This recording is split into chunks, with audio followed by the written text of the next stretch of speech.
Good morning everyone, welcome to easy grammar. আজ আমি একটা ভীষণ কমন ফ্রেজ তোমাদের সামনে নিয়ে এসেছি। তোমাদের ভেতরে অনেকেই আছো যারা অলরেডি এই ফ্রেজটা ব্যবহার করেছো, আবার কেউ কেউ ব্যবহার করেছো ফ্রেজটার সঠিক মানে না জেনে। তো চলো আজ আমরা সেই ফ্রেজটা নিয়েই আলোচনা করব। ইংরেজিতে সাবলীলভাবে কথা বলতে গেলে এই ফ্রেজটা জেনে রাখা কিন্তু খুবই দরকার। তো চলো ফ্রেজটা কি সেটা জানার আগে আমি বোর্ডে লেখা এই বাংলা বাক্যগুলো তোমাদের একটু পড়ে শোনাই, তাতে তোমাদেরই বুঝতে সুবিধা হবে। শুধু জানতে ইচ্ছা করছে কে তোমার পড়াশোনার ব্যয় বহন করে। কৌতূহলবশত আমি তার কাছে ঘটনাটা সম্পর্কে জানতে চেয়েছিলাম। কিছুটা কৌতূহলী হয়েই আমি সিনেমাটা দেখেছিলাম। শেখার প্রবল ইচ্ছায় সে কখনো ক্লাস কামাই করে না। তো এই দেখো, এখানে যে চারটে বাক্য আমি লিখেছি এবং বাক্যের যে যে অংশগুলো আমি আন্ডারলাইন করেছি, তাতে কিন্তু একটা ব্যাপার খুব পরিষ্কার, আর সেটা হচ্ছে মানুষ জানার প্রবল ইচ্ছায়, কৌতূহল থাকার জন্য সে এমন কিছু করে যাতে সে সেটা জানতে পারে, অথবা সে অন্য কাউকে সেই ব্যাপারটা সম্পর্কে জিজ্ঞাসা করে। আর এটা বোঝাতেই আমরা ইংরেজিতে যে ফ্রেজটা ব্যবহার করি সেটা হচ্ছে সেই কমন ফ্রেজটা যা তোমরা হয়তো অনেকেই ইতিমধ্যে ব্যবহার করেছ, out of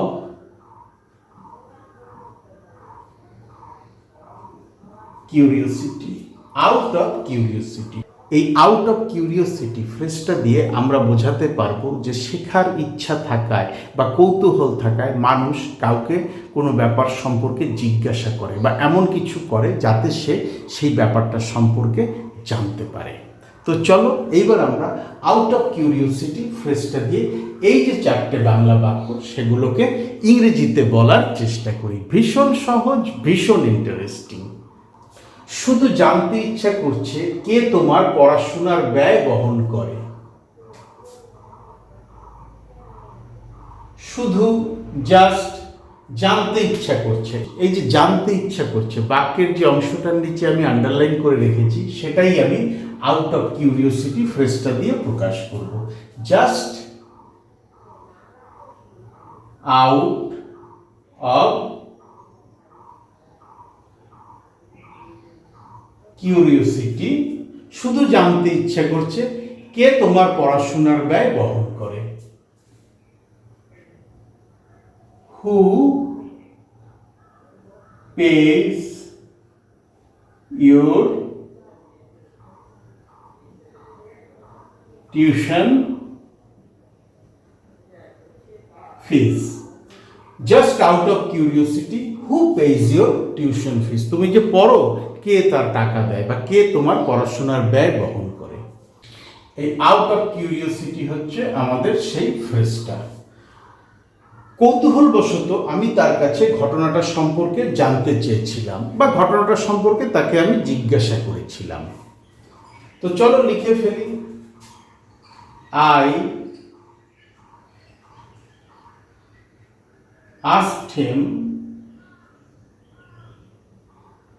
about the incident. I asked him about the incident. কেন জিজ্ঞাসা করেছিলাম? কৌতূহলবশত। আউট অফ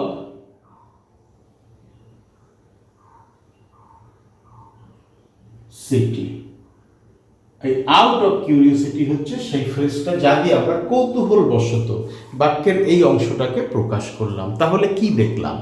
কৌতূহলী হয়ে বা জানার প্রবল ইচ্ছা থাকায় মানুষ যখন কাউকে কিছু জিজ্ঞাসা করে বা সেটা জানার জন্য চেষ্টা করে, তখন আমরা আউট অফ কিউরিওসিটি ফ্রেজটা ব্যবহার করি। কিছুটা কৌতূহলী হয়েই আমি সিনেমাটা দেখেছিলাম। সিনেমাটা সম্পর্কে অনেক কিছু শুনছি, এইরকম আছে, ওই আছে, সেই আছে। আমি কৌতূহলী হয়ে গেছি কি আছে সে সিনেমায়, তাই কৌতূহলী হয়েই আমি সেই সিনেমাটা দেখেছিলাম। সিম্পল পাস্ট টেন্সে আছে সেন্টেন্সটা, সেভাবেই লিখি।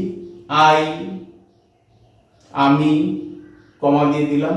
এইবার আমি লিখব কিছুটা কৌতূহলী হয়ে।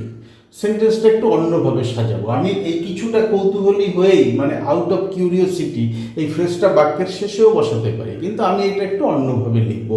সেন্টেন্সের বিভিন্ন ধরনের স্ট্রাকচার শিখে নিতে পারলে তাতে তোমাদেরই সুবিধা হবে। I out of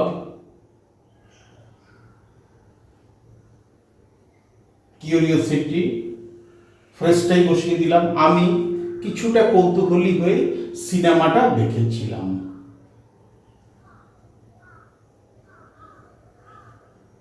watched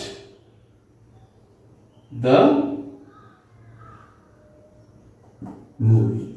I out of curiosity watched the movie. সেন্টেন্সটা একটু অন্যভাবেও লেখা যায়। I watched the movie out of curiosity, অথবা out of curiosity I watched the movie. তিন রকম ভাবেই সেন্টেন্সটা লেখা যায়। শেখার প্রবল ইচ্ছা থাকায় সে কখনো ক্লাস কামাই করে না। ক্লাসে এমন কিছু শেখানো হয় যেটা সে খুব প্রবলভাবে শিখতে চায় বা জানতে চায়, তাই সে কখনো ক্লাস কামাই করে না। সে সেই ব্যাপারটা জানার জন্য কৌতূহলী খুব, বা সেই ব্যাপারটা জানায় তার প্রবল ইচ্ছা বা উৎসাহ। এই সেন্টেন্সটার মতো করেই লিখব। হি সে আউট অফ